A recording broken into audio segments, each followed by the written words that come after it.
say yes. Okay, very good. So I'm very sorry. I would have loved to be in Italy right now. Unfortunately, I had a back injury last week from which I'm still recovering. And I could not, I mean, I can walk around today, but I just could not have sit in an aeroplane for 8 hours. So my doctors advised me not to travel. And that's the only reason I'm not going to be with you in that room. But as I was telling my friends, I have never, ever rejected an invitation to go to Italy because it's a country I love very much.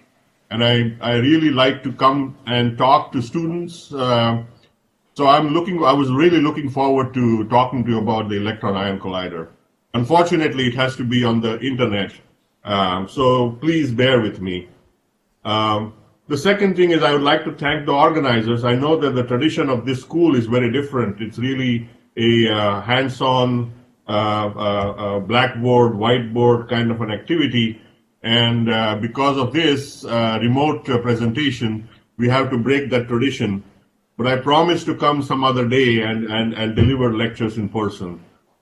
So with that introduction, let me start with something of a lecture for the Electron Ion Collider.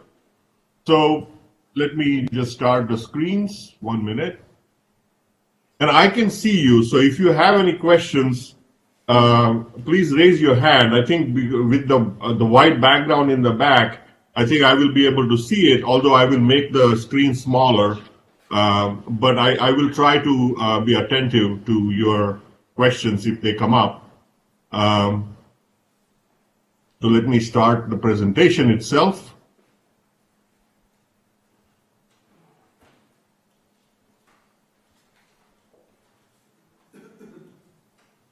Can you see the full screen now? Yes, very good. So we'll be talking in three long lectures about the Electron Ion Collider. It is a project which is being considered in the US predominantly, where we would like to collide electrons, high energy electrons, on high energy protons and nuclei. When I say high energy, I am talking about approximately tens of and hundreds of GeV, tens of GeV electrons and hundreds of GeV protons, and the equivalent energy of the nuclei. Why do we want to do this is going to be concentrated in the early part of my talk at a high level today, and then in some great detail in lecture number 3 on Thursday afternoon. The rest of the presentation is organized to give you some history and the reasons that motivated us to promote the Electron Ion Collider. Now, many of you might be coming from a background where you are thinking of going to the highest possible energy to explore new physics. That is one aspect of high energy physics, where we are looking for the most smallest substructure of matter. You will see that this project is not about the substructure of matter, but rather the collective behavior of particles that we know are fundamental as far as we know. So the quarks together, the quarks and gluons together in QCD create a harmony, and that harmony creates the matters. Those interactions collectively emerge into properties of the particles that we see in nature. And our quest right now is to understand in QCD how those behaviors of multiple quarks and multiple gluons together form the observed properties of nature as we see it. That is the reason why we don't need the highest energy. However, we do need a large number of these ensemble of particles together under a microscope that we will call the Electron Ion Collider. So it's not the energy frontier, it is the number or the intensity frontier in QCD. So that's the argument, that's the motivation for our planning of the collider, not at the highest energy, but where in a controlled way we can look at large ensembles of quarks and gluons and control the properties knowing experimental devices or techniques. So the first two lectures, the first lecture is about the introduction, a very high level introduction. Some of you might have seen such things before. Some of you might not have seen such things before, and that's why I've made it very, very broad and rather at a colloquium level, at a basic introduction. But I want to give you some insight as to how the field emerged into where we are today, and that's the motivation for the first one. So today on the menu is the overview of these lectures. What do we plan to see in the next 3 lectures is what I'm going to show first.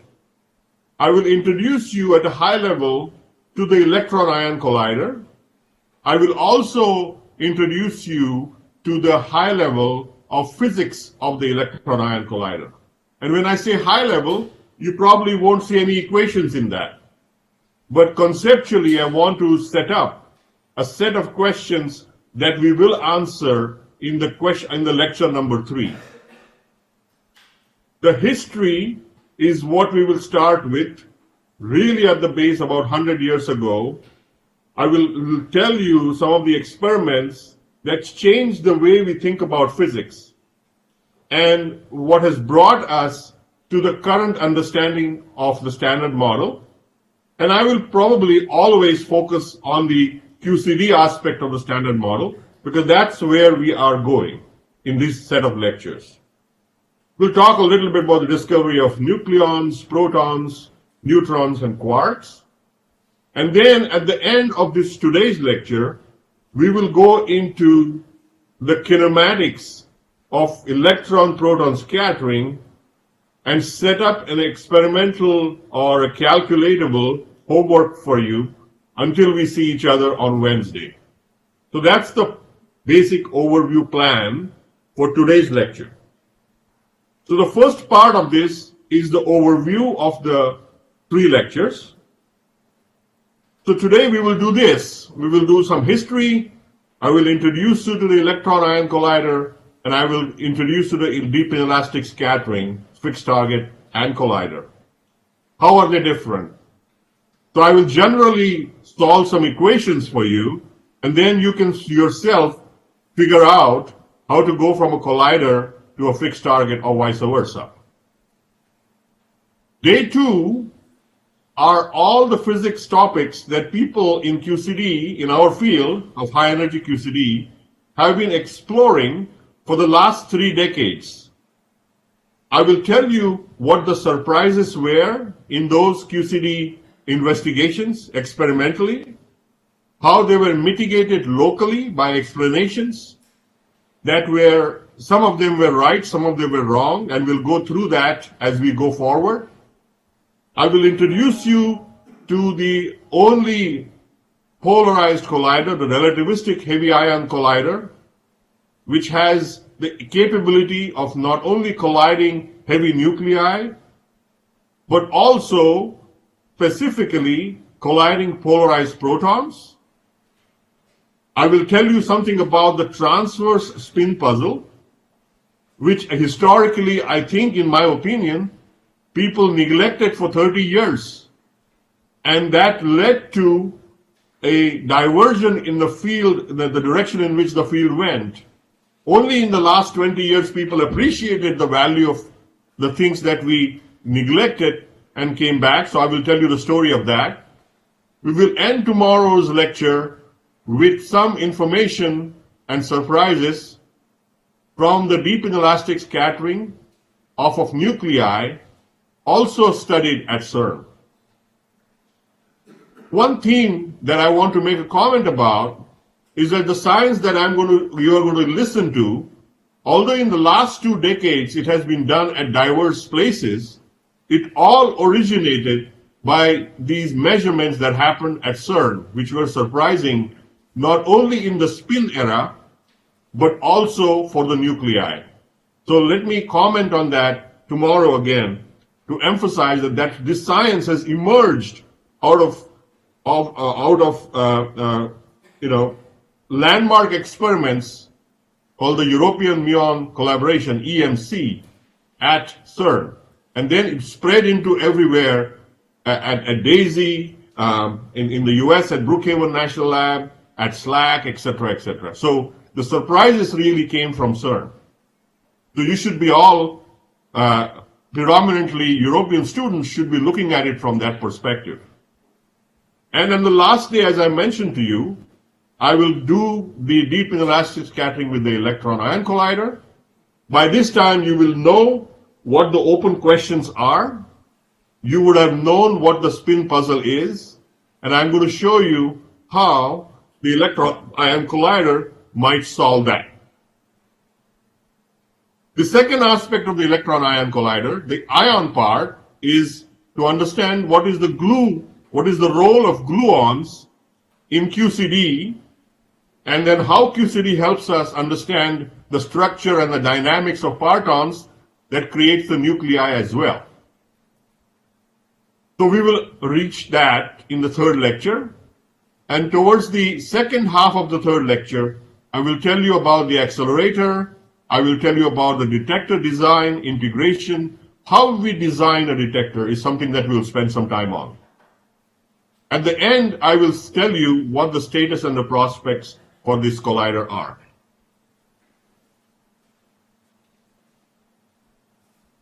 So, the quest for fundamental structure of matter is very inherent. We are all curious about what is around us.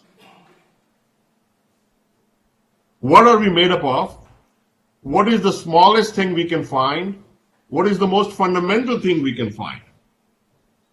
Well, this has happened since the last 300 years, maybe even earlier, that we found that there are things like molecules that are made up of atoms. The atoms are made up of electrons, and in the center are the nuclei, and those are made up of protons and neutrons, which then can be separately studied, the protons and neutrons, the plus and the n's. And in the 1960s, we discovered, and I will go back to that a little later, is that those protons and neutrons are made up of fundamental particles called quarks, and there are 6 types of them, with each with 3 colors, and they're bound together by something called the gluons. This is something that we have understood over the last maybe 100 years of investigation in a quantitative way. And science and society is important that you start discovering something, you start understanding something, and maybe there are some applications of that understanding that then go into the society again. And that's an important aspect of what we do. Let me start with the history of fundamental particles and the experimental method. Richard Feynman said that our methods that we had developed, that we break anything that we want to understand, is like protons, for example, is like colliding Swiss watches to find out how they are built. And I will come to this concept more often in this talk because the methods that we have developed since then are slightly complementary and different. And in fact, this is the crux of the physics of the Electron Ion Collider. And I will give you some examples at a high level as to really why this is not the best way forward for the future. So, in the beginning, we had no other choice but to do this. So, Rutherford had the alpha source, and he put a gold foil in front of it, and did the scattering. That's an iconic experiment that I hope you've seen in your undergraduate studies. The expected at the time was J.J. Thomson's plum pudding model, which is cartoonishly shown on the left, where the positive charge was spread all over the volume of what we call the fundamental nucleus, and the electrons were, or the negative charge, was spread all around it. If you looked at the details of the gold foil, Thomson thought that this is what would happen on the right side. The alpha particles would pass through, and the result would be that you would see all the alpha particles with slight deviations from the initial direction as shown in the center in the middle. That's what was expected. However, what was observed was very, very unexpected. What was observed was that the alpha particles have much larger scattering angles. In fact, large enough that sometimes they actually scattered backwards, which meant that there had to be something extremely hard inside there, and that's really what changed the way we thought about the fundamental particles or things that things are made up of. That then evolved into this curve that is shown on the top right, the scattering angle versus the count rate. And from there, Rutherford inferred that you had to have a very, very, very unbreakable something in the heart of the atom, which we call the nucleus later. And in fact, the charge distributions negatively were around it. That was then quantitatively looked into, and then we understood this Rutherford scattering, which is proportional to the charge of the incoming particle Z, the charge of the target, gold in this case, Z prime. It's inversely proportional to the energy square, and it goes as 1 over sine fourth theta by 2, where theta is the scattering angle. This really became a dynamically, it was a shock to everyone. In fact, there are, if you remember, people were surprised. It was like firing a bullet at a paper and the paper repels the bullet all the way backwards. This is how it was described. It was so shocking at that time. Since then, our methods of investigating small aspects of matter have evolved. We use light. On the right-hand side, there are two cartoons shown. One on the left is the light microscope, where we use a wavelength, visible light wavelength, typically between 380 to 740 nanometers, which can reach a resolution of about 200 nanometers. And the electron microscope on the right-hand side, where the wavelength reaches 0.002 nanometers with a keV, 100 keV electron beam, and the resolutions can then reach much smaller values, which is about 0.2 nanometers, which is now comparable to the atomic dimension, and hence we can start seeing the atomic structure, electronic structure, around the fundamental aspects of the matter. But when we want to study inside the nucleus, we need to go to even smaller wavelengths, that where we can resolve things even with a smaller resolution. And that's what accelerator-based fixed target experiments did for us. On the right below, I have mentioned some of the experimental acronyms at SLAC, the European Muon Collaboration at CERN, the New Muon Collaboration at CERN, E665 at Fermilab, BCDMS at Fermilab, Hermes, GLAB, Compass, all are examples of experiments in which either electrons or muons were accelerated over a large distance, and then they were hit by a target, which is shown here on the lower left side. And then the particles that emerge as experimentalists measure are shown in a simulated experimental view. And based on the signals that you see there, you have to figure out what must have happened in the collision. A typical wavelength for such a 20 GeV electron beam is of the order of 0.01 Fermi, which is about 20 to 100 times smaller than the electron microscope, which is shown on the right top. And the resolution you can reach is about 0.1 Fermi, which is much smaller than the nanometer distances that we are talking about. And that is what is needed, the higher energy that allows us to go to lower wavelength and smaller resolution size, meaning higher resolution in absolute terms, is what drives the field to look at smaller and smaller distances. This has sort of evolved since 1960s when first SLAC experiments were done. We have understood how to look at the proton. We have discovered quarks. I will show you what we understood from there.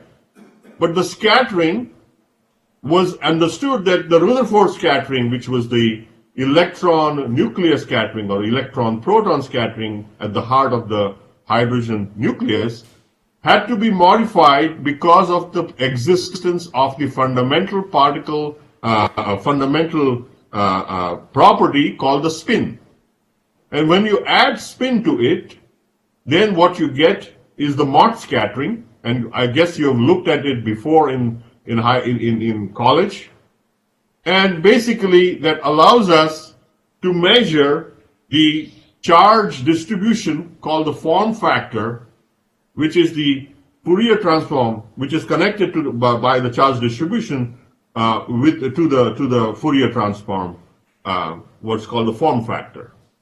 So this is something that we have discovered over the last 50 years, and we are making very precise measurements of the form factors of not just nuclei, but protons and neutrons using helium, and figuring out what are the nuances and differences between the quark distributions inside protons and neutrons. This has become a very precise and powerful tool to understand the structure of protons when they are dynamically stable.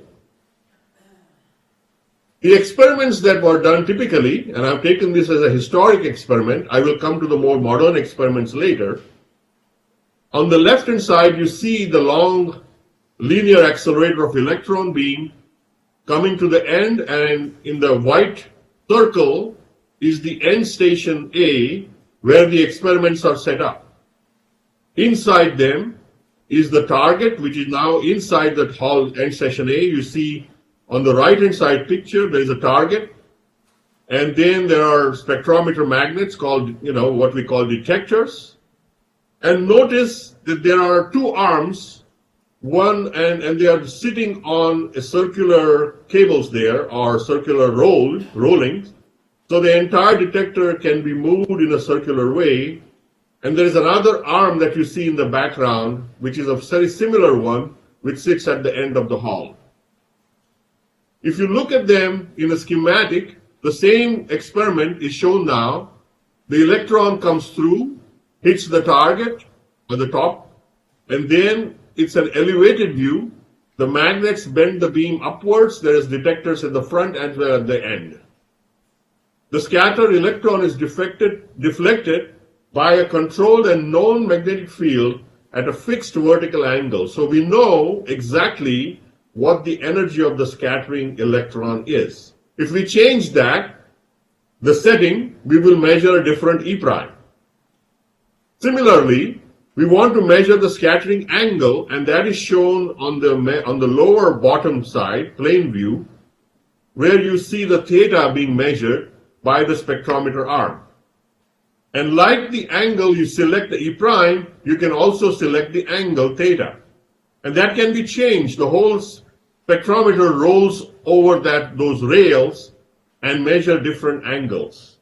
This is how it was done in the past. This is how it is done in certain precision measurements even today at SLAC and also at Jefferson Lab, which I will come to a little later.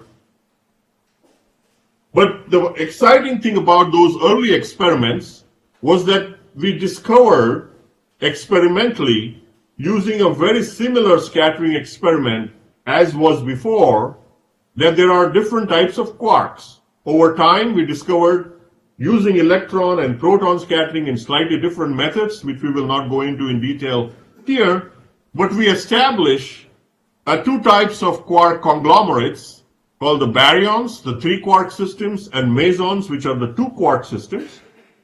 They had to have colors which are color neutral. That means they have to neutralize their colors, as you probably have guessed. And also the mesons have to be quark-antiquark pairs. And there are 6 types of quarks, as I mentioned to you. The electric charge of the d quark is minus 1/3. The u quark is plus 2/3. Strangeness is minus 1/3. The c quark is plus 2/3, and similarly for bottom and top. And then there are other aspects of these quarks which are shown there: the strangeness, the bottomness, the charmness, etc., etc. And that builds the whole eightfold way.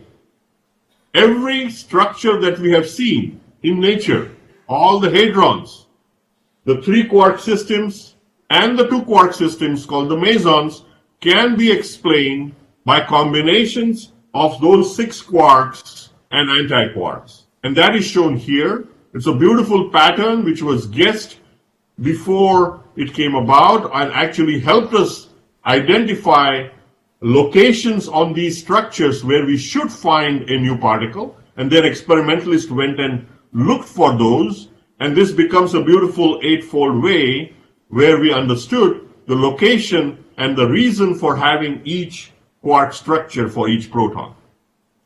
This was a grand success. It was called the static or the constituent quark model.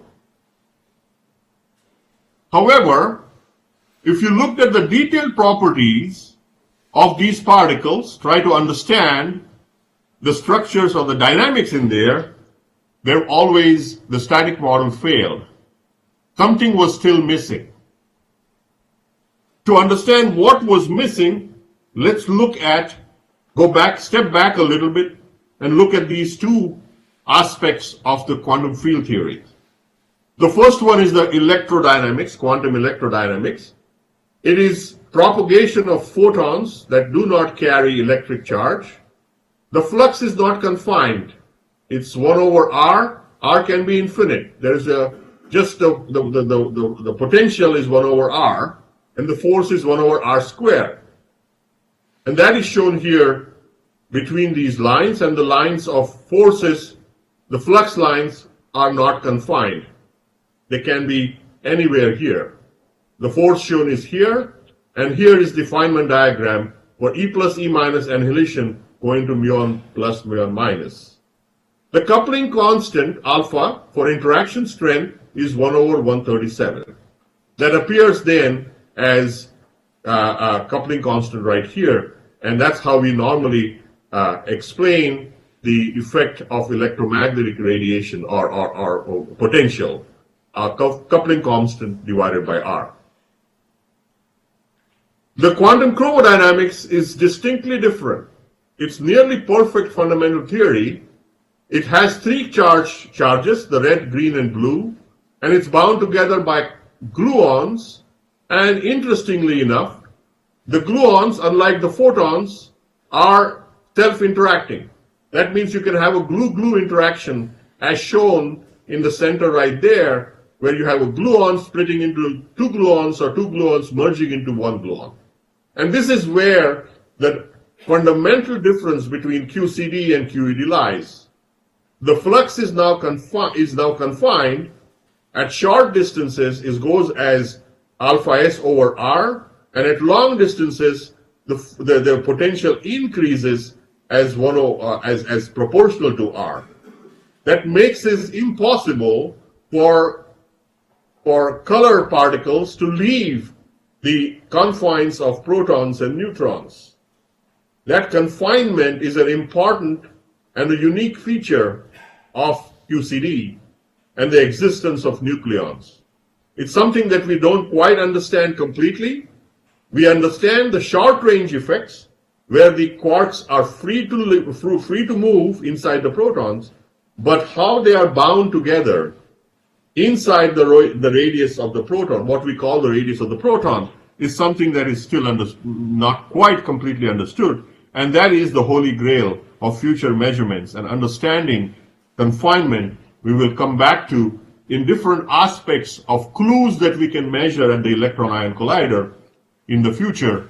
I will come back to that on lecture number 3. What was missing at that time was the glue, and this was the discovery of the glue. It was in the 1970s. The Mark J, the Tasso, the Pluto, and the Jade experiments, all at Petra, E plus E minus collider at DAISY, they were expecting to collide high energy E plus E minuses to see 2 quark jets, quark anti-quark jets coming out as shown on the left-hand side. That is what they expected. Of course, they knew that the gluons existed, should have existed by that time. The experimental verification was the discovery of a 3-jet event as shown on the right-hand side in this slide. And you see that the gluon radiation comes from either quarks or anti-quark, and that distinctly forms a momentum a compensated 3rd jet. And then you can look at that and understand that as coming from the gluon, and that was the establishment, the experimental establishment of QCD in the grand scale. Since then, we have seen that QCD works. Forgive me for jumping ahead. Some of you might have seen this picture already or plots already. I have not explained all the variables yet, which I will do so in this lecture, but indulge with me for now. On the leftmost plot is shown a F2 structure function, the unpolarized parton distribution function of the proton, that tells you what the distribution of quarks and antiquarks is inside the proton. On the x-axis of this plot is shown the q squared, the momentum exchanged in the electron scattering event with the proton. And you can see that that goes from 1 GeV squared to a 10 to the power 5 GeV squared. The data are measured at different values of x. I'm sorry, again, I have to explain x again. I will come to that. But x is the momentum fraction of the parton which was hit by the electron. And that goes from 0.65, which is the flattest line at the bottom in that quark, to all the way to the end, 10 to the minus 5 in x, 6 10 to the minus 5 in the left top. And over all this range, we can fit the data using our knowledge of perturbative QCD. Over 5 orders of magnitude in x and over 5 orders of magnitude in q squared, we are able to fit the data using our knowledge at next to leading order perturbative QCD. That's an amazing feat in itself. That tells you that we are able to describe the proton structure, unpolarized. Then on the right top, the 2 figures show you the LHC PP and PP bar collisions at Fermilab. And what is shown here is the simple jet cross-section as a function of transverse momentum of the jet.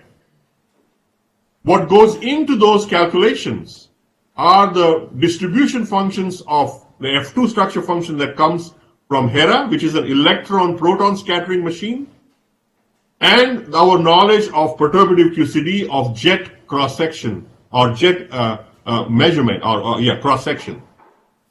And amazingly, the curves shown on those plots are not fits to the data, but simple calculation based on our information, our knowledge of perturbative QCD. And it's fascinating that again, over a very large range in cross-sections and large range in PT, measurements made at 300 GeV at HERA in center of mass are able to predict what happens at 2 TeV at Fermilab for proton-antiproton collisions, and proton-proton collisions at 70 eV at CMS. These are not fits. These are simple calculations and overlaid with data. That tells you that we must be doing something right. On the right bottom is a calculation of mass using lattice QCD methods. It's an older plot than I would have liked to see, but yesterday I could not get time to update this plot. There are more new plots that are very, very impressive. What it is telling you, of course, is that the mass of the lattice QCD can calculate the mass of the known baryons with great accuracy. Now, the input there has to have some, it's not completely ab initio, which I will come back to in a little later lectures, but it's relatively easy to see that we understand overall how the mass is coming about. So the question is, are we done? Is this it? And I'm going to argue in the next few slides that we are not done yet. We don't know much about protons and nuclei. So the past experimentation has emerged into our knowledge of the standard model and the fundamental building blocks, which are now shown here. The three quarks are shown with red. The gluons that bind it are on the right-hand side. The photons, which are very reliable tools, is shown also with the W and Z, which have emerged in the last 50 years as also very good probes of high energy physics. The green are the neutrinos, and the yellow or the orange below are the leptons. The Higgs boson that was discovered just in the last decade is shown on the right-hand side. And the last but not the least, the gravitational waves that Einstein had predicted 100 years ago were discovered in 2015 and 16. Collectively, I counted about 18 Nobel Prizes for what I've shown you in this slide since 1950. So why is this all relevant? And why are we doing this? So here is the review of the Big Bang and the universe that has evolved out of that. And there are time scales written. I don't know whether they're obvious. The first line says 10 to the minus 44 seconds. The second line, where I point to inflation, is 10 to the minus 37 seconds. I'm talking about just on the left side of the slide. Then there is an expansion and inflation. And then the line is 10 to the minus 10 seconds, where I say possible dark matter relic. Then, beyond that point, do you see gluons, you see top or quarks, you see photons there symbolically, you see neutrinos indicated by N, and then there is a transition at 10 to the minus 5 seconds, which I indicate there are antiquarks are being formed, protons are being formed, the pions are being formed. That ends around 100 seconds. And beyond that point, light nuclei are shown. Then the cosmic microwave background is visible. And there is a timeline that says 3.5 days since the Big Bang. And then 2 lines later is 15 billion years. From 3.5 days to now, all the nuclei were formed, not just the light nuclei. The nuclei were formed, the galaxy formation happened, and we are sitting at the rightmost side 15 billion years hence. Now, if I have to do experimentally measurements of what happened at the earliest stages of Big Bang, the only way we can do this is to create high energy collisions.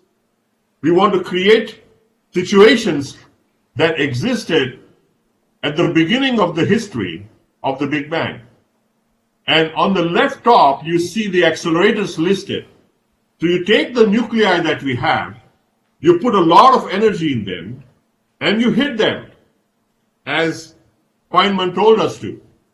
You take the two Swiss watches and you hit them at the highest possible energy, and when they break, you discover something inside. You understand what is in there. It doesn't tell you how the things that were there were distributed, but it tells you what was in there. And with the CERN LHC, we have reached the highest energy frontier. The earlier ones, like the CERN LEP or the SLAC SLC or the Brookhaven RIC, the Fermilab Stevatron are shown below that. But you can see that the increase in the energy on this kind of a plot is a marginal improvement.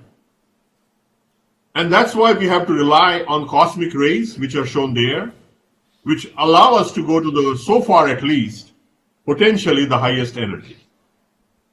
So the quarks and gluon interaction that we are going to describe today, something that happened between 10 to the minus 2 seconds to about 100 seconds in this universe. And then eventually, how nuclei get formed is a question that comes after 3.5 days all the way to today. Those are the kind of questions we are going to ask and try to understand based on QCD as we know it as fundamental properties of quarks and gluons. So that's what I've said. We know that protons are formed with 3 quarks each, neutrons to do the same thing. They come together to form deuterons, and light nuclei are formed, tritium, helium, etc., etc.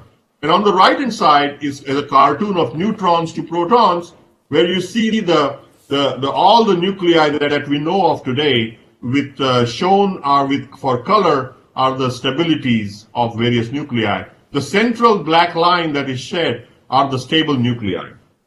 We don't understand how we go away from, as we go away from that stability line, how the nuclei become unstable.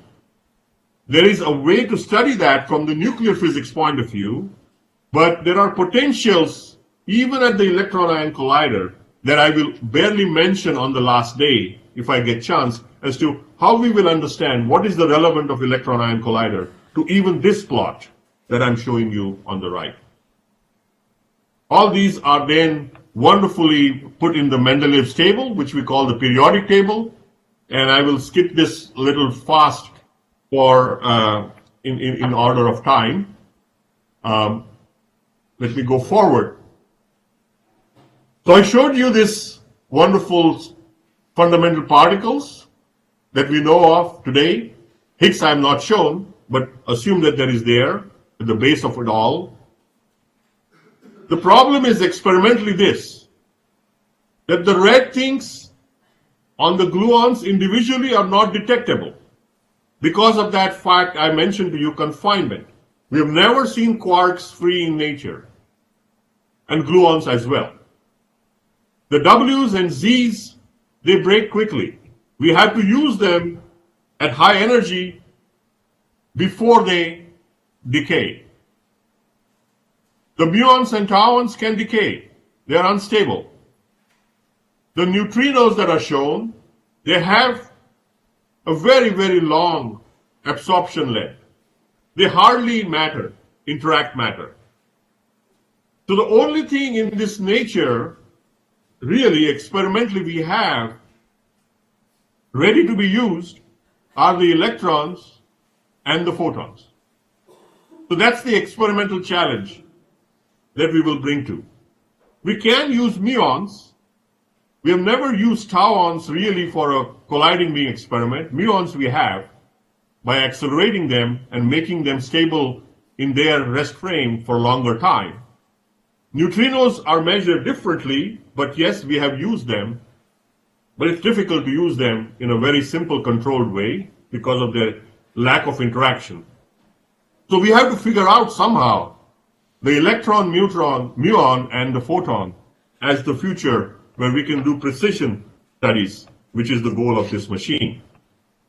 So really, we want to understand, starting from those fundamental particles in nature, how the nucleons and nuclei come about in a 21st century tool with lots of bells and whistles for the controls that we will have eventually. and to understand even including how the nuclei are not just formed, but which ones are stable and what we could learn more about them. So with that introduction, let me switch to the science highlights first and introduce you to what Electron Ion Collider is. Since we are at about halfway to my lecture today, let me look at you again and see if you are sleeping or if you have any comments or questions. I guess this was fairly introductory, so let's move on forward. You are welcome to stop me as we go forward. Okay, so now let's go back to some of the high-level physics arguments. Again, the things that we will do in the next hour, the first half of it at least, are not quantitative. The second half is a little bit more quantitative. So the Electron Ion Collider, it doesn't exist yet, but there are 800 or more people already part of this collaboration from 170 institutions and 30 countries who are trying to realize this Electron Ion Collider. It is expected that it will take data in about 10 years, about the time that many of you will launch your independent careers. And my hope is that many of you will join this effort and become leaders in the science of the Electron Ion Collider.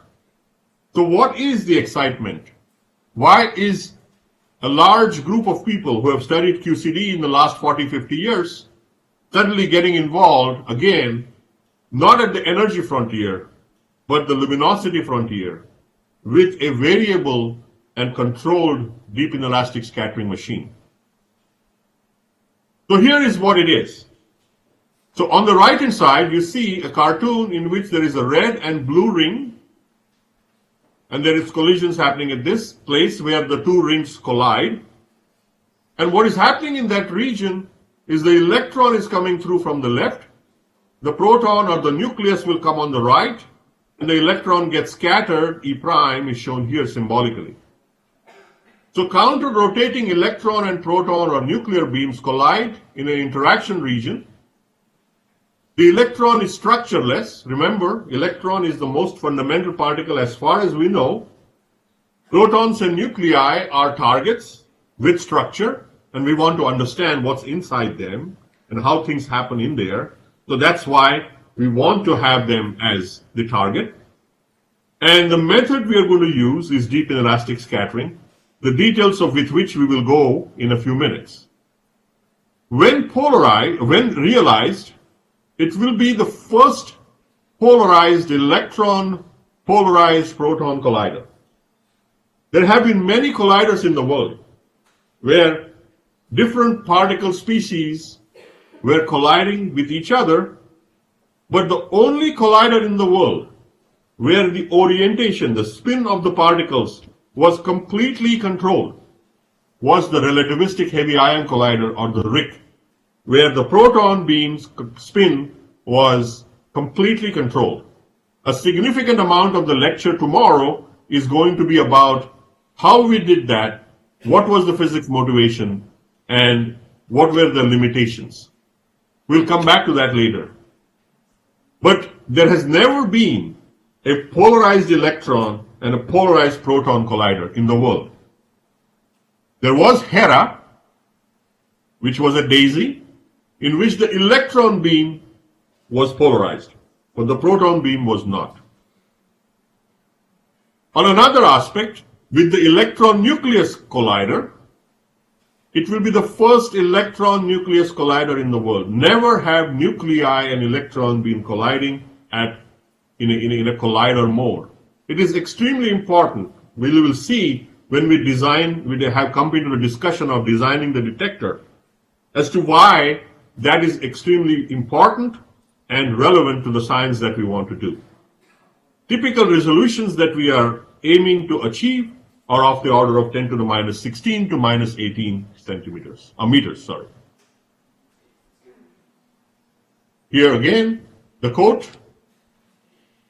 One thing I want to emphasize now that you are aware of what we are trying to do, by breaking those two protons, we will know what is in there, but we will never know how it was arranged before we broke it. I like to give an example of a watermelon. We have two watermelons. If you want to study what's in the watermelon, you do this experiment. You take the watermelons and collide them as high energy as possible. And you see the insides of the watermelon as shown here.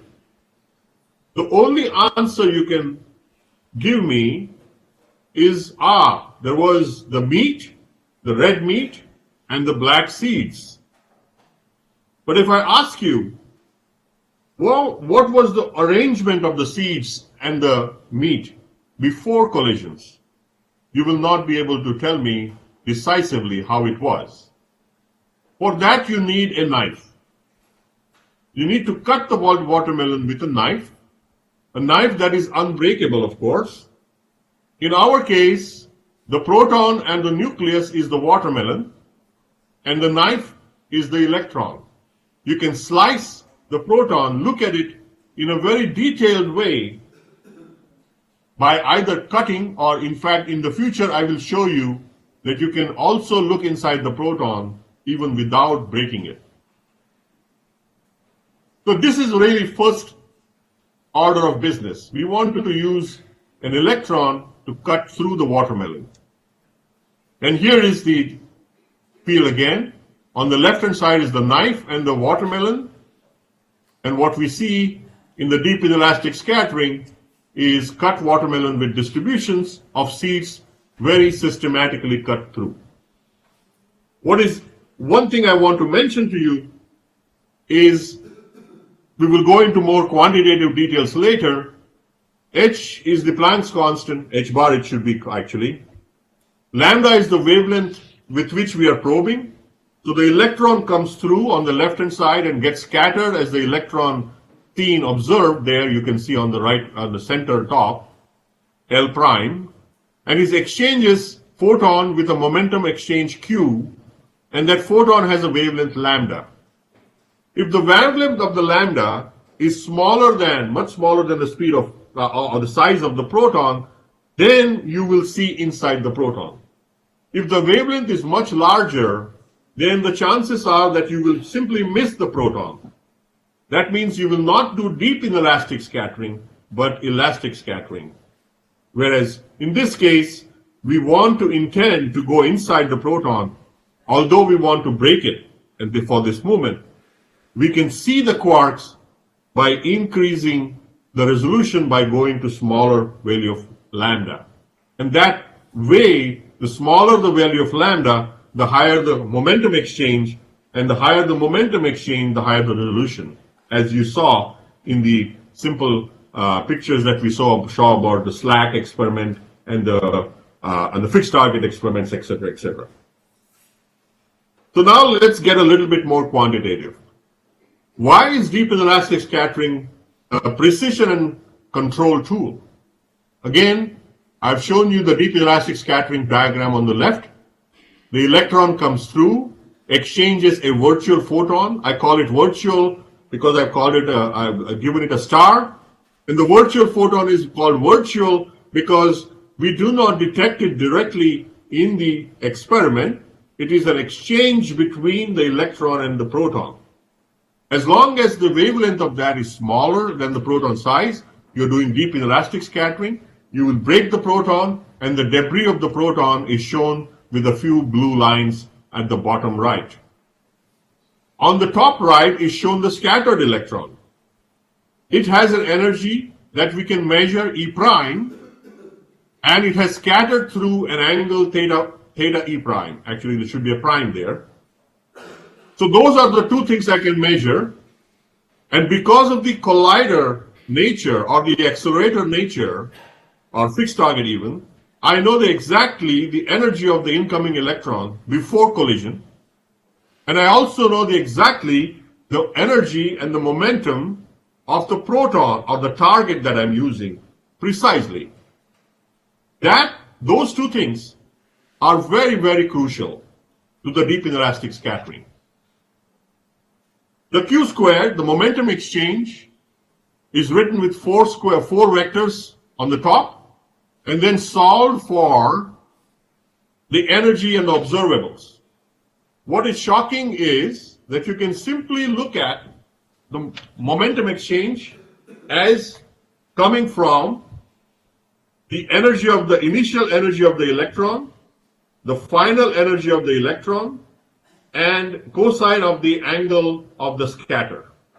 I did not need anything other than the electron information to calculate how much Q squared, what was the momentum exchanged by this reaction.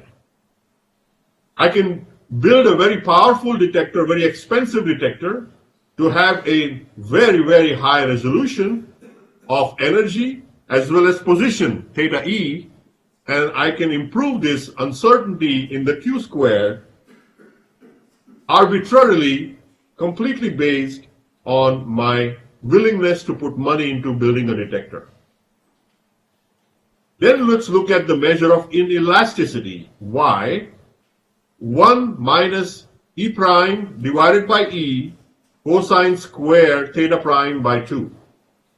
Again, the elasticity is 1, means it is a completely elastic collision. Elasticity smaller than 1 means it is an inelastic collision. That's what we want. But the shocking thing, again, you must observe, is that can be calculated completely with the knowledge of the scattered electron alone, the E prime and the theta prime. The initial energy again is known because my accelerator friends will tell me exactly with less than 1% accuracy what is it that EE is.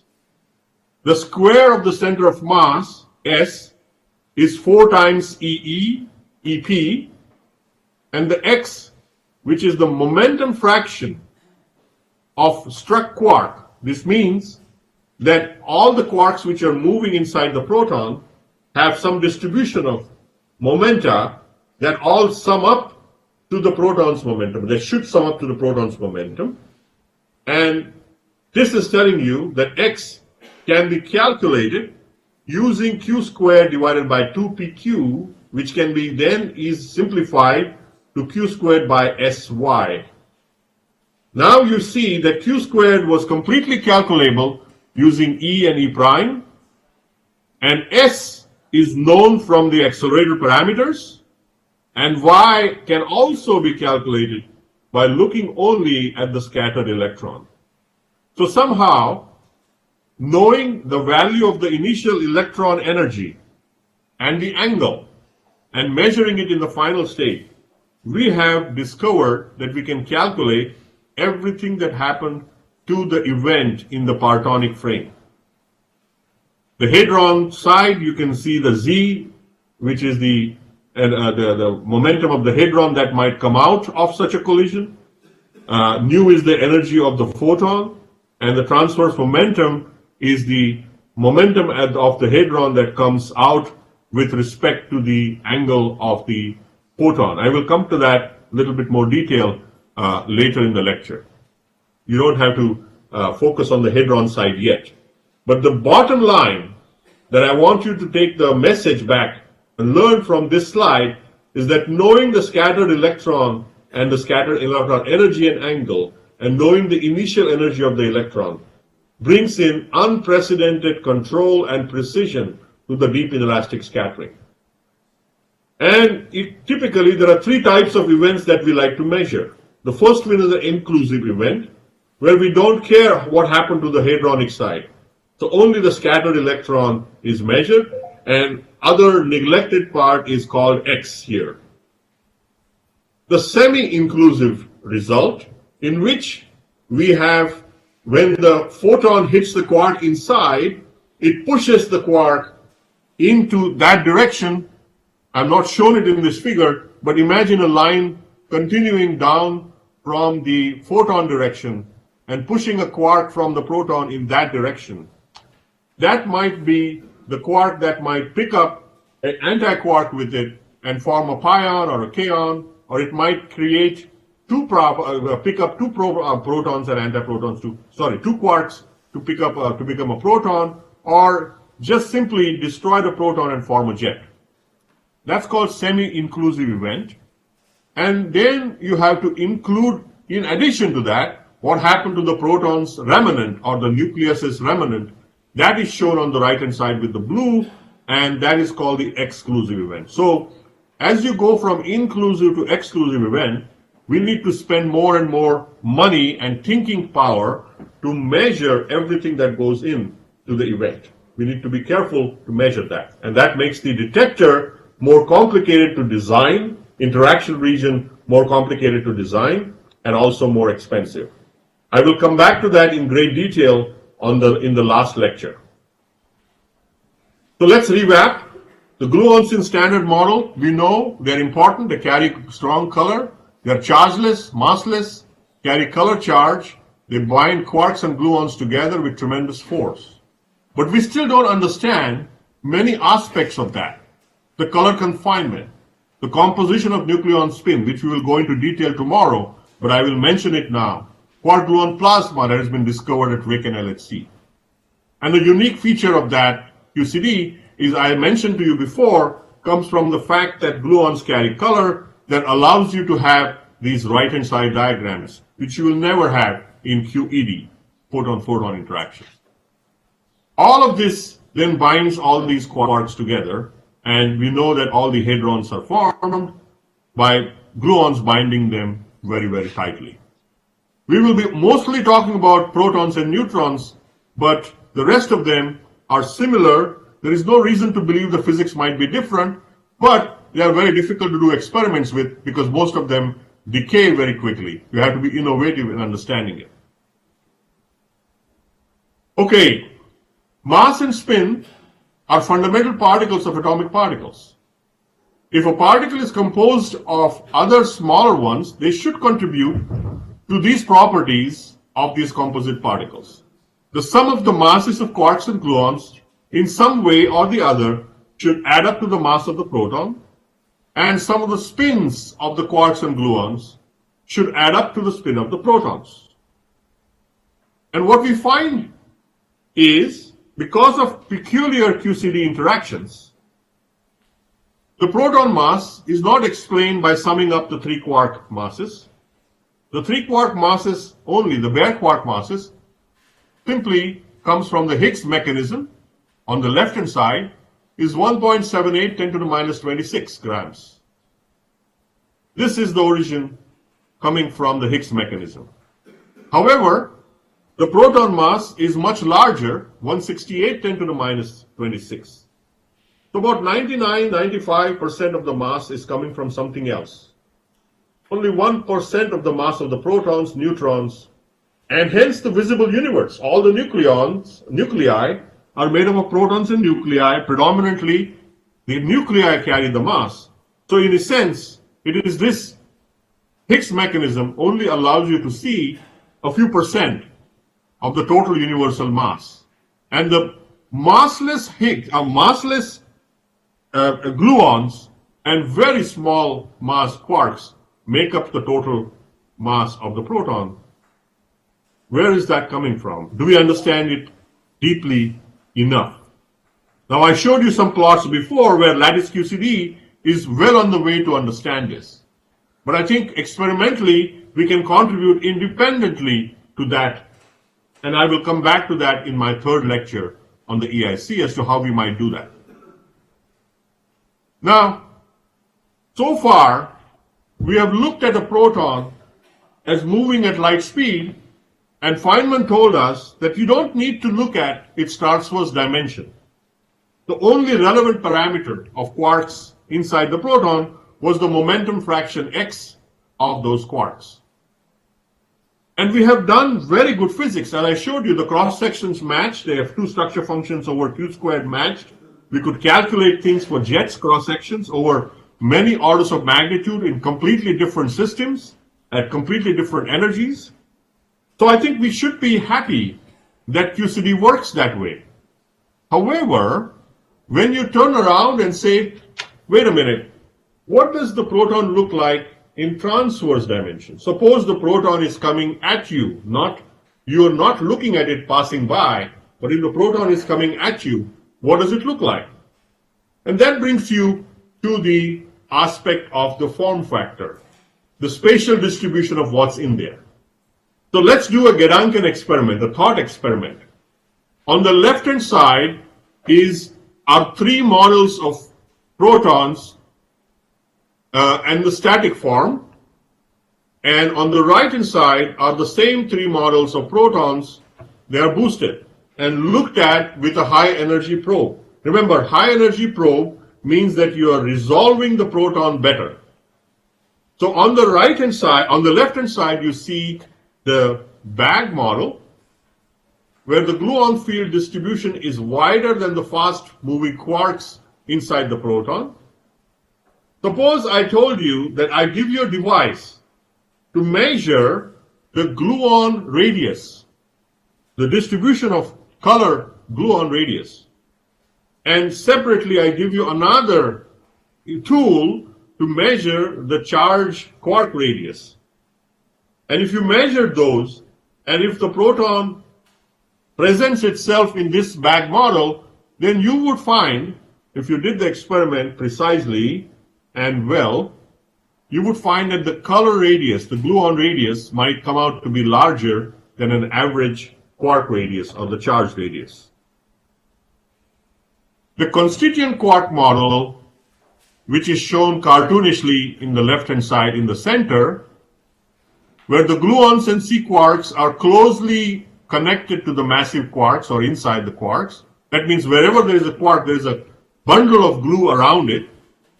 And if I measured with those same two tools, the gluon radius or the charge radius, color radius versus the charge radius, you will find that approximately they are always the same.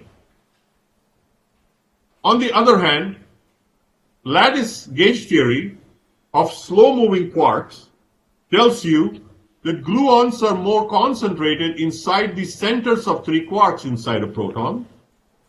And if you used the tool Gedanken tool that I mentioned to you, to measure the cross-section or the cross-distribution, you would probably find that the gluon radius is smaller than the quark radius.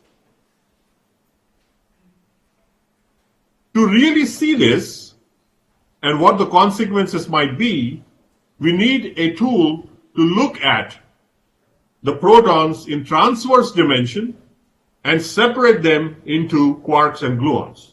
So put on a filter of quarks and look at the proton coming at you at high energy, and put on a filter of gluons and look at the proton coming at you transversely. Where is that? Can this be relevant? Well, some of you might have known about the pion cloud model. The parton core in the proton gets increasingly surrounded by the meson cloud with decreasing X, which is shown in cartoon on the right-hand side. These gluons might be splitting quark-antiquark pairs that form the pions, and the smaller the X, the larger the pion cloud grows. The larger the X, the valence quark take over the properties of the proton, which is shown by the reduced size of the proton. What do we expect in such cases? The gluons split into quark-antiquark pairs, C quarks, generated at smallish X. They are predicted to be unpolarized. We know that gluons splitting into quark-antiquark pair, there is no reason why there should be any asymmetries, either in their number densities or in their spin densities or orientation. The gluon generated from C quarks should be also unpolarized. But we have some results which I will show you later tomorrow, which tell you that these naive expectations might not be straightforwardly correct. So we need a high precision spatial imaging of gluon distribution inside protons. We also need flavor separated quark-antiquark distributions inside protons. And then one should ask, how are these gluon distributions in the 3 dimensions looking at? There is some evidence from Rick and LHC that these distributions, when they collide light nuclei or protons with protons or protons with nuclei, if you look at them, the distribution of particles that come out is telling you something about the lumpiness, or they're not smoothly distributed inside. And if that is the case, then handling the protons with polarization might be a way to control those effects in a more experimental way. And we will come back to that as a tool later in the talks.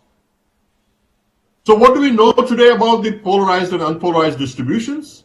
Well, this is our summary. On the left-hand side are the parton distribution functions, U, V, and valence, the C quark and the gluon distributions. And you can see they're all plotted in one dimension, the X dimension, the X Bjorkane. On the right-hand side is a similar plot of the polarized distributions of antiquarks and gluons. Not only do we only plot them in the value of X, in the dimension of X, but you can see that the uncertainties are rather large. Another feature on the left-hand side I want to point out is the gluon distribution is key and dominant already at around 0.1 in X. The y-axis of this is the logarithmic. So that gap that is shown between the gluon and the P and the gluon and the valence quarks is just huge. I will show you later a plot where the y-axis is not logarithmic to emphasize how big this deal is. But if I ask you how are these quarks and antiquarks or gluons distributed in a transverse way, we have no way to know that. We need to go and really measure this in position as well as momentum space. And QCD has told us, history has told us, that whenever we explore QCD beyond our measured range or realm of possibilities, we have always been surprised. I will show you some of the surprises later, but you know from some of your own backgrounds that this is a true statement, and that poses a high potential for discovery if you actually start looking at quarks and gluons in completely 2+1 dimension. Now let's do another Gedanken experiment. How does the proton look like at low and very high energy? And here is a cartoon of my proton, which is stationary, and the protons have these 3 dominant quarks, and they are on the x-axis is time here, so everything is inside the proton. And you can see that there are these the gluons are being emitted and coming back to quarks, and the gluons are splitting into more gluons in some regions. And then the blue band that you see there is when an experimental measurement happens, which means that a deep inelastic scattering event off of a proton happens, and we see that as a flash. It's an instantaneous picture of proton. And if you were asked, if I made this experiment, if you ask me what does a proton look like, I will tell you that the proton looks like there are 3 dominant quarks, which are these 3 lines, and then in addition to that, I have these small gluon excitations during that time, which is 1, 2, 3, 4, 5, 6, 7, 8, 9, 10, 11. So my picture of the proton for this experiment would be that I have 3 quarks and about 10 gluons. Now let's accelerate this proton and go to the collider regime and look at it from a very high energy perspective. Again, a cartoon, Lorentz contracted proton. It's not actually contracted, it's Lorentz contracted for symbolical. Now what happens is, because it's contracted, the parton fluctuations are time dilated in strong interaction timescales. Now suddenly you see that these gluons that I showed you before are long-lived. They live longer, which means they have more time to split into whatever they want to split into. And the smaller the momenta, if the masses are even smaller than the quark masses, predominantly they will split into gluon pairs as well. So the long-lived gluons radiate further small x small momentum gluons, which radiate further more. So those two will lead to more 4 gluons. Those 4 will go to 8 gluons. 8 will go to 16, leading to a runaway growth of gluon number inside the proton. And where do you see this? In fact, this had been predicted. It's a natural property of QCD. In his lecture, Nobel lecture, Origin of Mass, Frank Wilczek mentioned this very clearly. He says the result is a self-catalyzing enhancement that leads to a runaway growth. A small color charge in isolation builds up a big thundercloud of color. Now, the key word there is isolation. We are not in isolation, so we are not destroyed by this color charge. This gluon that I'm talking about is inside the proton. So there are more complicated interactions happening which subdue this infinite growth, and there is finite energy inside. So you can't have this infinite growth of gluons. The successive later generations of gluons will create smaller and smaller momentum gluons. And the result is this. What is shown on the left-hand side is a plot that I showed you before, where the gluons are now shown with linear axis on the y. The strange quarks and the C quarks, etc., are shown down there. And on the left, below that, is a cartoon of a proton with 3 quarks and gluons binding them, going to higher and higher energy as the number of gluons or partons increases towards the left side. The smaller the value of x, the fraction of overall proton momentum carried by the parton, the larger the gluon, the density, the color density, which is symbolically shown there. This gluon number density that seems to rise indefinitely is clearly unreal. It cannot go on forever. So what could limit that? Of course, QCD gives an inbuilt way, a beautiful inbuilt way. As the volume of the proton is finite, as the number of gluons increase, there will be more and more gluons in the vicinity of those splitting gluons that give rise to this large number. And which means that any two of them can recombine and form a single gluon. So the larger the number of gluons in the proton, the larger the probability of recombination. So as the number density grows, because of the gluon splitting, which is shown inside that figure on the left-hand side, the number of recombination also grows. And at some point, these two, the splitting and the recombination, start becoming comparable or equal, and at that point, you are expected to see a change in the slope of this gluon density that is shown in this plot.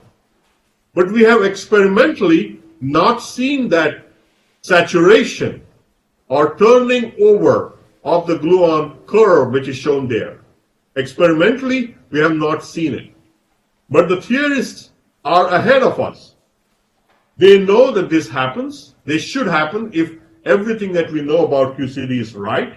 And not only that, Venugopalan and McLaren, two theorists, one at Brookhaven and one at the University of Washington, about 20 years ago, proposed a certain model in which the effective theory they call color glass condensate, which creates at high gluon number density a unique form of gluonic matter, where protons at high energy and nuclei at high energy, any nucleus at high energy, will look identical.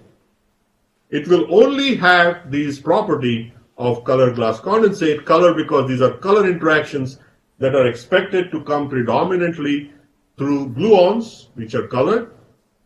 They are condensates because their gluons are spin 1 particles or spin 1 interaction carriers, which conglomerate as condensate, and glass because the effective theory predicts that the properties of this new material, new field which is created, is not localized. The interactions are non-local over the entire nuclear size, like a glassy flow interaction. And we will come back to investigations of that later in the lecture number 3. But this is one of the important aspects of the QCD that we are going to study. So I have emphasized, I think, the emergent dynamics in QCD. The glue plays a very critical role that is not understood. Without gluons, however, there would be no nucleons, no atomic nuclei, no visible world. We know that massless gluons, remember massless gluons and almost massless quarks, through their interactions, generate most of the mass of the nucleons and hence the visible world. We know from experiments that about 50% of the proton's momentum is carried by the protons as they move. This was a result that we'll revisit sometime later in the lecture number 2 tomorrow. That came from Hera. We know that a significant fraction of nucleon spin, about 20% of it, might be carried by the gluons, and they are responsible for the dynamical confinement of partons. Properties of hadrons are emergent phenomena. I've told you that our interest is to look at emergent phenomena, the collective behavior of large number of partons, to explain what we see. They come about because of some of these properties of vacuum, QCD vacuum, which are something like confinement, some spontaneous symmetry breaking, and the anomalies that we find in nuclei. The nucleon-nucleon forces that bind the nucleons together to find nuclei, we still don't know the quark-gluon origin of those interactions. How that happens is a mystery we would like to explore. Experimental insight and guidance is crucial to understand all this and more. The QCD, as we now have been introducing to you, is a nearly perfect theory that explains the law of strong interaction. It's a fundamental quantum theory of quarks and gluons, and it has many symmetries, and those are listed here. The gauge color symmetry, unbroken but confined. The global chiral flavor symmetry, exact for massless quarks, only massless quarks, but because we know the quarks have little mass, those things are broken. Baryon number and axial charge for massless quarks, conservation. Scale invariance, mass, etc., and discrete charge, parity, and time symmetries. The chiral axial scale PT symmetries are broken by quantum effects. Most of the visible matter in the universe emerges as a result of this. And they are all dependent on all these broken symmetries come because of the nonlinear dynamics of QCD. And this is the heart of QCD that we want to explore. These nonlinear interactions have fundamental consequences. The confinement, it's a unique property of strong interaction, which has come in discussion so far. Consequence of nonlinear gluon interactions. The quark-gluon interaction, the confined motion of quarks and gluons, which is now called transverse momentum dependent parton distribution functions, or transverse momentum distributions of quarks.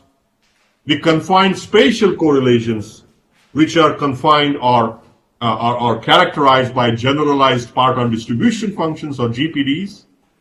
We will revisit them in detail tomorrow and the day after.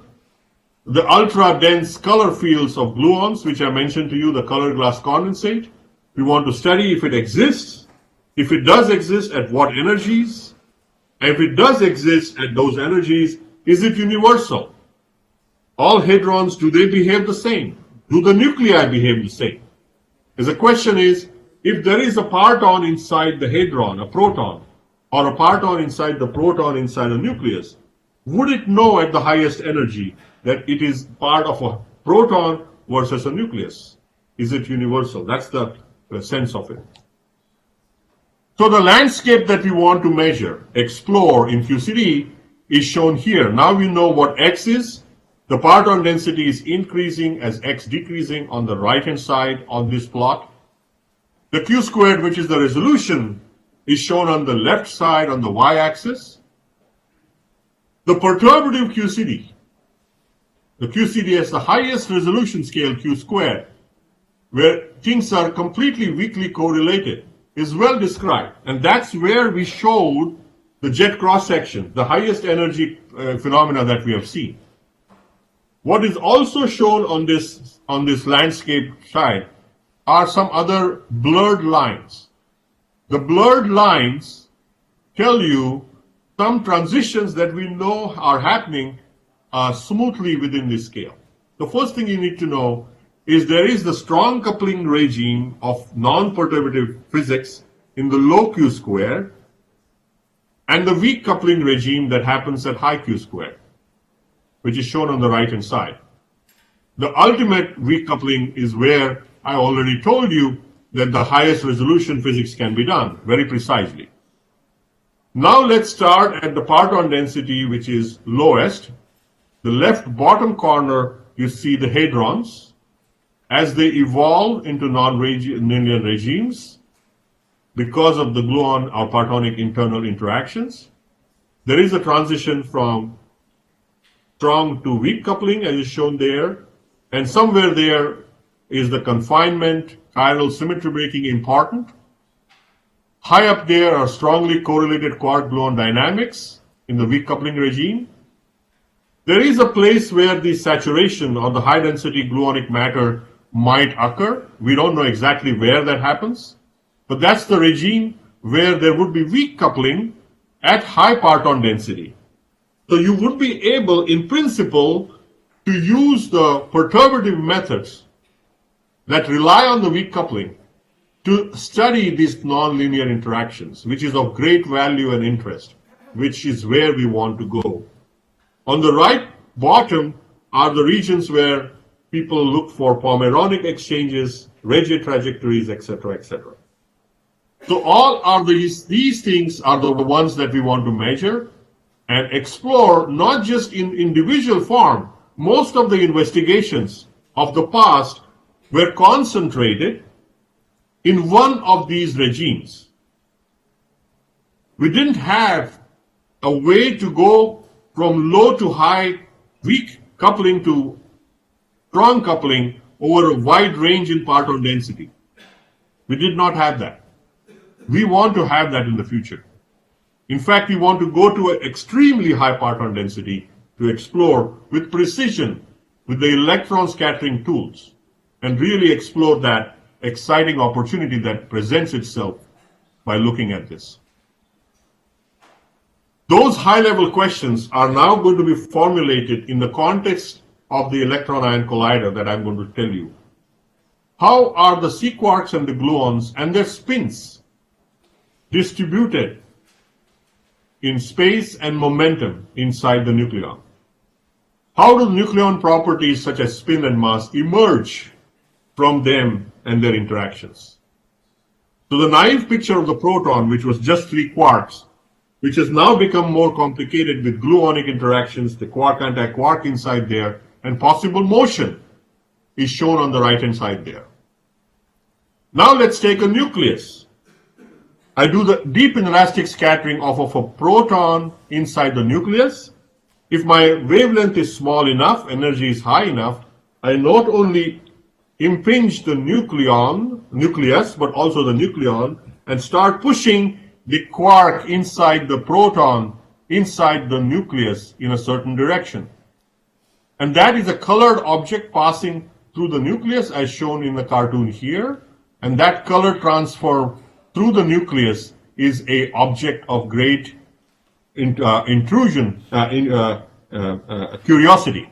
We don't quite understand what happens there. And at some point, that parton emerges out as a pion or other hadrons, and there is color neutralization that happens at that boundary. That color neutralization has been called fragmentation into a hadron, or just simply fragmentation, hadronization or fragmentation. But see the transition that happens just before the parton leaves the nucleus from a color to a non-color or uncolored thing, which means that it is going in the opposite direction of color confinement. And this is why confinement comes in indirectly in these fragmentation and hadronization issues.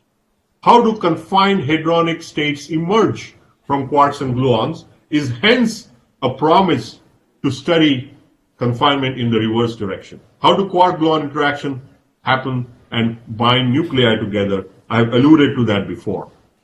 And last but not the least, how does dense nuclear environment affect the quarks and gluons and their correlations and their interactions? The parton distribution that you see when you look at a proton individually and measure it is not the same when you put the same proton inside a nucleus. This was the EMC effect for nuclei that happened in the late 1980s. I will come back to that tomorrow a little bit, to tell us that the parton distributions get modified inside the nuclei. But they have not been studied to the level that we understand or are very happy with. That's one of the things that we would want to do with the electron ion collider. What happens to the gluon density in the nuclei? Does it saturate at high energy, giving rise to this gluonic form of matter with universal properties, the color glass condensate, where it result of the gluon emission and gluon recombination forms this new medium or new form of matter, which is predicted at high energy in all nuclei. Those are the specific questions that were devised after looking at all the open questions in QCD and termed as compelling questions to pose for a future facility. And hence, to study this, we are proposing the Electron Ion Collider. And I'm, in this case, only talking about the US Electron Ion Collider. In the last day, I will mention a proposal that is being considered also in China as well as at CERN. But today I'm predominantly going to tell you about the two designs which are being considered in the US. On the right top is the design that is based on the relativistic heavy ion collider at Brookhaven National Lab. What is shown here are the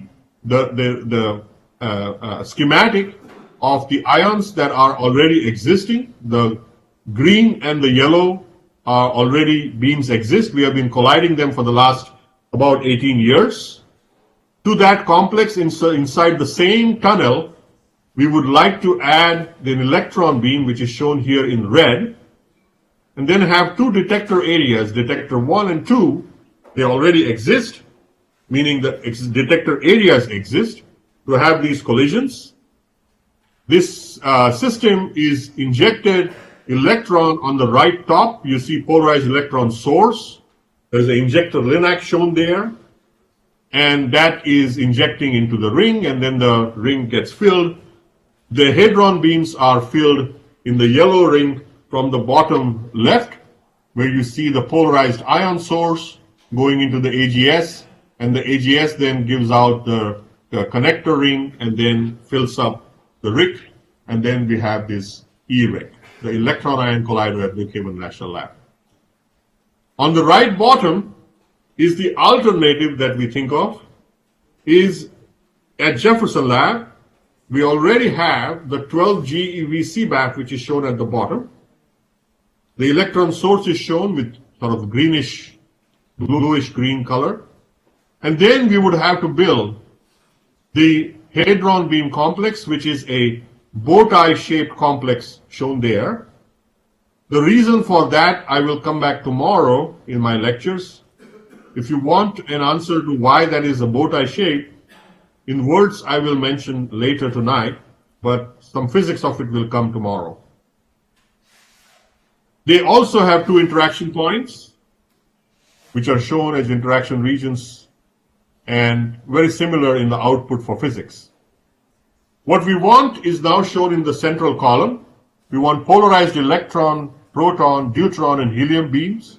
The deuteron and helium beams allow us to study neutrons separately from protons.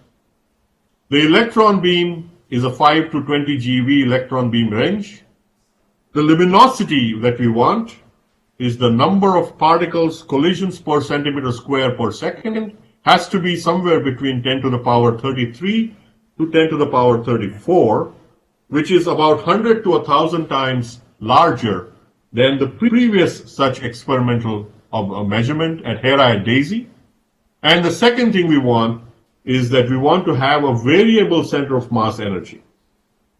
Most colliders run at fixed target, fixed energies, because they're designed that way. The magnetic field that is needed to change the energy is basically the field strengths have to be adjusted. So the dynamic range of the field strength of the magnet determines the range in which the protons, the collisions will occur. And that has to be very, very large dynamic in this future collider. That's unusual. For EA collisions, we want a wide range with nuclei. Luminosity per nucleus is the same as before. The world's first polarized electron proton and electron nucleus is to be realized this way. And both use existing facilities that already exist, RIC at Brookhaven and CBAF at Jefferson Lab. The physics that I will be talking about predominantly in lecture number 3 is in this white paper that we call, which is shown on the left-hand side. It's blue in color, but it's called a white paper. That's the link to it, and you can look at the details after that. Okay, that brings me to the last part of the discussion for today, which will be helpful tomorrow and the day after tomorrow, is the deep inelastic scattering, but I want to tell you a little bit more about the kinematics. Let's skip that. So the big picture is that given an energy of the proton beam and an energy of the electron beam, you will always see these kind of plots, x versus q squared, most often shown on log scales, log x versus log q squared. The lines of constant y are diagonal lines that are shown there, and I've shown you two lines as y equal to 0.01 and y equal to 0.95. That's the inelasticity parameter. The three variables, q squared, x, and y, are connected to the s, which is the square of the center of mass energy, is q squared equal to sxy. So what happens is, the lower the value of x, the larger the value of square root of s, the lower the value of x that is reached for a fixed q squared and y. The larger q squared requires larger s. And typically we make measurements between the range of 0.95 and 0.01 because there all the secondary effects like the radiative corrections, etc., are reliably calculated with high precision. And I will come back to that with examples a little later in the lectures tomorrow. So I show you here, as the center of mass energy increases, you see the green arrow moving the plot towards the left top diagonally. And this is actually calculated for you. The left top is a figure where I used 50 GeV, 5 GeV electron on 50 GeV proton, and you see the xq squared distribution, and you see the y equal to 0.01 and y equal to 0.95 curve. At q squared of 1, which is the bottom left corner of that plot, and where the y reaches 0.95, the minimum energy, minimum x reached by this collider, if you were to build a 5150 GeV collider, would be 10 to the minus 3 in x. And as you go higher and higher in q squared, you run out of physical space in the xq squared bin. So the only way to go straight up at 10 to the minus 3 is to increase the energy of the collider. And that is shown by showing 10 on 100 GeV on the right hand side. Now you see that the event distribution has shifted to the left. And suddenly the 10 to the minus 3 is not the minimum, but more like 2 10 to the minus 3 is the minimum at q squared of 1. And you see the distribution of events, ample of them, at low q squared which is where the photoproduction happens, or Q squared of 1 is the largest production cross-section. If you remember your cross-section formulae for deep inelastic scattering, which I think I will show you, point out to you later, but there are, those numbers are very large at large Q squared. That's why you see this kind of a pattern. And last but not the least, when you go to 20 on 250, then you move further down in towards the left and high, and suddenly you start exploring a much, much larger range in X and Q squared, even larger Q squared. As an example of a homework, you can probably create these kind of plot yourself. When I say XQ squared plots, in my talks, in the remaining part, these are the plots, or such are the plots that I will be talking about. And this will be relevant to the homework that you will see towards the end today. Here is a full list of variables that you see, and you can measure and use. We will not go through all of them now, but just to tell you, the EP and EE are obvious proton beam energy and the electron beam energy. The forward momentum P, the forward momentum of the incoming proton with mass MP is shown there, where EP and EP are, it's relativistic high energy I'm talking about. That's why I'm not showing you MP, but EP. And I'm assuming that the proton goes in the positive X direction, or in fact, the direction of the proton is considered the positive X. The direction of the electron is considered the negative, and that's why I'm showing you the negative sign there. And then the scattered momentum, angle, etc., etc., the total center of mass energy, the mass square of the exchange particle J, the energy transfer nu, the maximum energy transfer, the fractional energy transfer, the Bjorken variable that we have been using, and the connection of X to Q squared by Sy, forward momentum of the current quark, forward momentum of the current quark system. All these are useful to calculate what I'm going to show you today. I've already talked at great length about this plot, but let me go and show a little bit slightly more. So this, I hope you know, what I emphasized before was the Q squared was the resolution power, which can be calculated only based on E plus the scattered electron and the angle. Everything can be calculated that way. But we will also see some events in which we will have, in addition, something else that goes on, something called deeply virtual Compton scattering, where there is a quark that gets excited and emits a photon.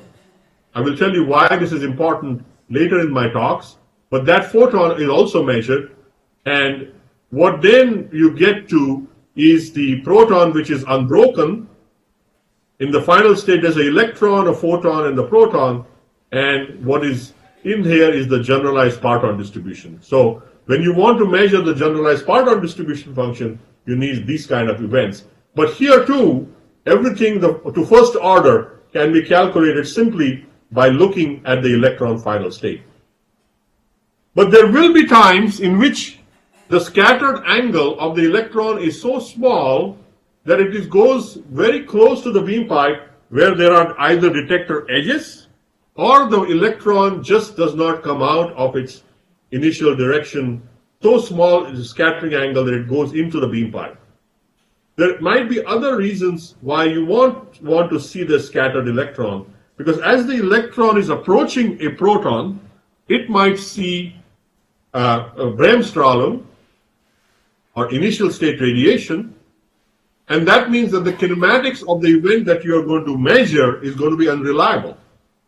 In such cases, you don't want to see only the scattered electron, but you want to double check that you can get to the same kinematics by using something else. And there we want to measure the current jet and the remnant jet, which is shown in the right bottom here. And using those, you can reconstruct the events also, although not as accurately as the scattered electron can do, because most of these will have measurements of jets or hadrons is always a little bit more complicated than the measurement of electrons, which is a very straightforward and absolute. We will come to those measurement issues a little later. So what we typically do, we measure the things in three different methods. One in which we measure things with only the electron scattering method. The x, q squared, and y are on the y-axis here. And we can measure them as I've shown you before. But we can also measure the scattered jet energy, and then we can use something called Jack-Blondel method. With the photon and this, we can measure that part here. The central arm is shown there. And then you can measure the angle, gamma, of the hadronic power jet, and the theta, the angle of the electron jet. The double angle method can also get you the same x, q squared, and y. And you can do this simultaneously in any detector if you build the detector right and put checks on each other and use the best way to get to the kinematics when you are desiring to do so. When one method doesn't work in a certain kinematic range, the other method takes over. And then you come to this plot of log x on the x-axis, log q squared, and here are the experimental measurements of the past. The fixed target experiments with low energy sit in the right bottom here. You can see the fixed target experiments. The collider sits on the left top, and what I'm showing you here is the Hera collider with 300 GeV center of mass, which is larger than the collider that we are talking about at this time. The Electron Ion Collider will sit somewhere there. But what it will not have is energy, but what it will have is polarization of the protons and the nuclei. And that's what the Electron Ion Collider is going to bring you, which is going to be the new thing. Okay. So we are at the time that I want to stop. I think it's better to stop because... Yeah.